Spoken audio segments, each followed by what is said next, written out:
na. So, kunwari, siya ay nagkaroon ng aksidente, pero hindi siya mismo kunwari ay gumaganap lang siya. Ayan. Knock on wood. Ayan. Ilalagay natin siya sa taas ng kilay natin kilay niya dapat. So, hawakan mo ulit yung likod. I-pressure. Ayan. Ulit. Medyo baguhan pa ang ating intern. Aray ko, nakalimutan ko na naman. Dali na, hawakan mo ulit. Ayan. Ano mo siya. Yung hair mo. Gaganto mo siya. Ayan. Hindi mo siya ibubuhol sa likod niya. Pero dito sa harapan siya ibubuhol na. Ayan. Right over left.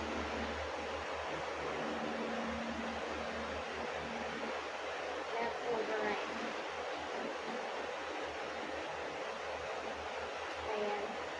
Kapag walang gasa ang sugat, hindi natin siya pwedeng higpitan kasi didikit itong ating triangle bandage sa sugat niya. Pero kapag may gasa, pwede natin siyang lagyan ng pressure. Pwede natin siyang lagyan na higpitan. So, hindi ito pwedeng nakaganyan lang kasi pwede tayo magkaroon ng insidente na mahila natin, sumabit sa kamay natin or whatsoever. So, ilalagay natin siya or iipitin natin siya under sa kanyang ganire. Ganito. Yan. Para maiwasan natin na magalaw din siya. No, of course, ito din. Hindi siya pwedeng nakalaylay lang na ganyan. Iipit mo rin yan siya. Diyan.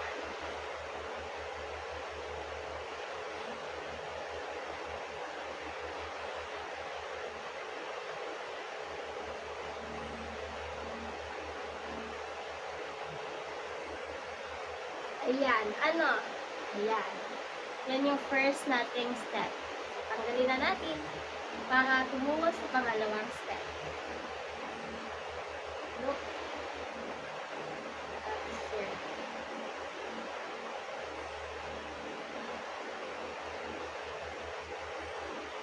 Ito naman sa forehead and head bandaging. Tapos, ang gagawin natin dyan, atupik natin siya.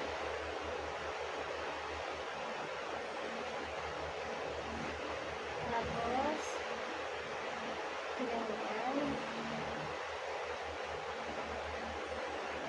Medyo mahirap siyang itupik kasi nga masyado pang matigas yung bago lang kasi siyang open ang bandage natin.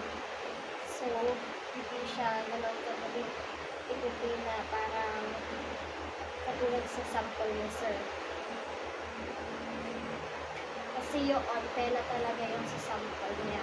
Pero ito, it's an actual bandage yung ginamit natin. Kunwari kasi nandito ang damage, ang sugat. So, itapat natin yan dyan. Kailangan ay hindi ko alam kung tama ginagawa ko. Let me just check it. Okay, clear na.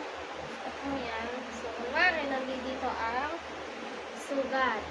So, hawakan mo yung sugat, yung may bandage na yan nalagyan, ng mga gasa So, hawakan niya yan with pressure. Then, nasa yung sugat. Ayan, pagkatanggal na. Ayan na siya. Ayan, ikatang natin siya. Here. Ayan. Medyo maliit yata kasi yung ating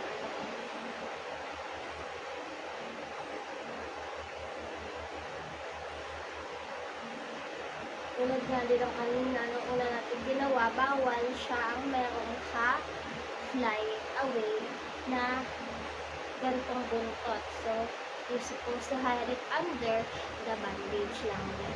Ayan siya. Ang ginamit dito ay head and forehead. Ayan. tatanggalin na natin at para makapag-move on na tayo sa next step naman natin. No?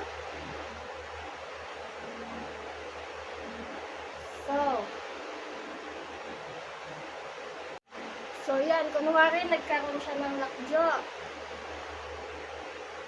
Ito natin siya yan inabali. Tapos, kunwari nagkasugat, wait lang pala, mamaya na yung kunwari. Ang dapat natin tatandaan kapag sa ganitong insidente at sa ganitong paglalagay ng bandage, kailangan nakatakip sa ears niya.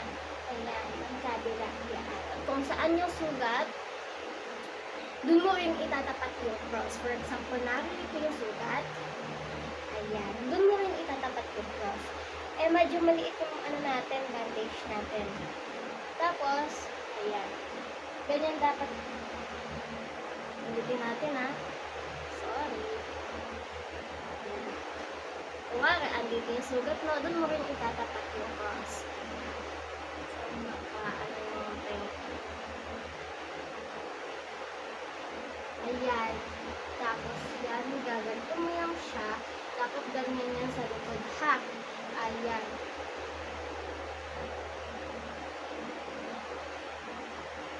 Tapos, itatali na natin siya.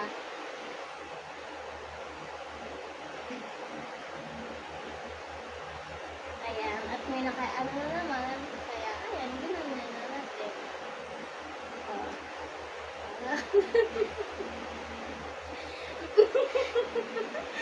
Ganyan yung itsura niya. Ha? O, tatanggalin na natin para magtungo na tayo sa next step.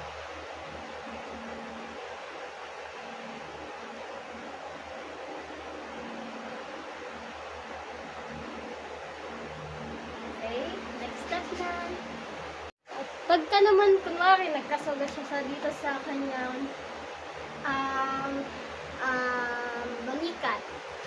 Ayan. Ang gagawin lang natin, igaganto siya na parang sash.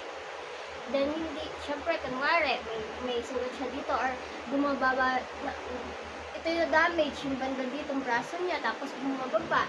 To support it, kailangan ikot natin siya papunta dito. Pero of course, di ba kasi masakit yung ganito, di niya magalaw, di niya makitos, pero kapag ginalaw natin, masasaktan siya.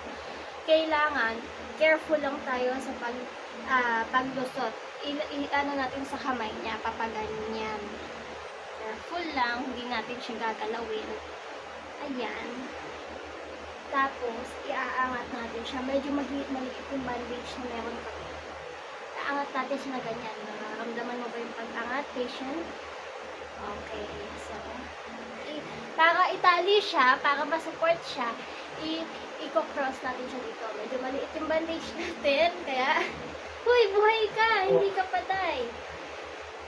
Kaya itatali natin siya ng dito.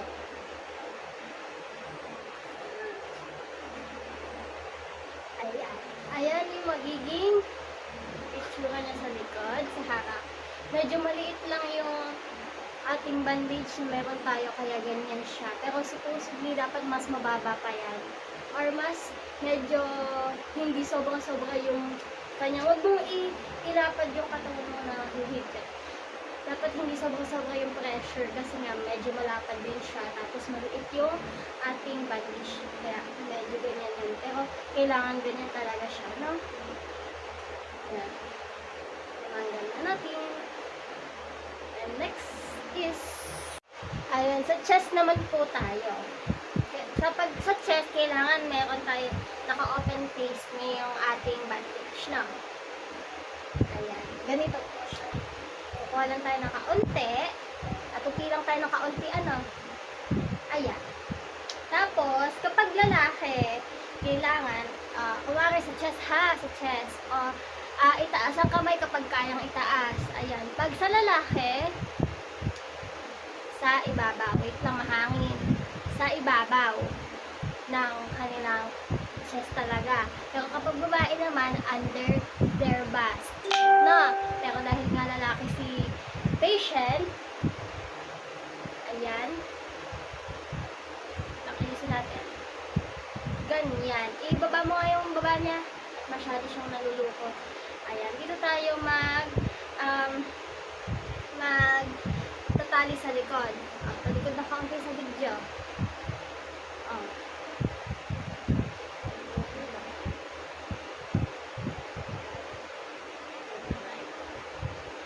Kung alin yung medyo maiksi, kakaunti nga yung ating medyo maiksi nga ang ating bandage. Kung alin yung mahaba, ayun yung itatali. No? So, dahil dito yung mahaba, dito rin siya itatali. No? Or dito. Ito yung sa apex. Ayan yung dyan natin siya itatali. Tapos, ayan.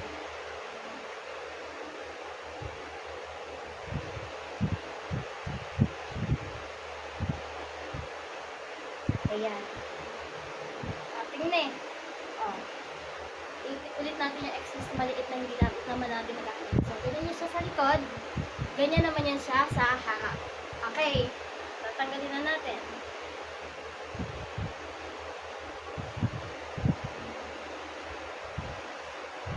Next is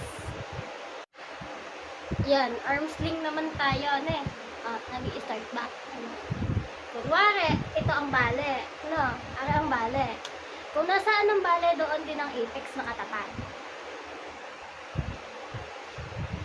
Are ha, wait lang. Are. Wala. So, ilalagay natin yung apex na yun. Iipit natin siya sa underarm niya. Tapos, ito naman, ayan, ilalagay natin dito sa likod. Isasampay natin siya. Tapos, itong nasa baba, ayan, siya naman nating itatali sa naririnig sa likuran. Na, okay, dahan-dahan lang sa pag-ayos natin if ever na hindi siya maayos. Dahan-dahanin lang natin siya. Kasi nga yan ay mali. Ayan. Dito tayo magtatali ngayon sa likod.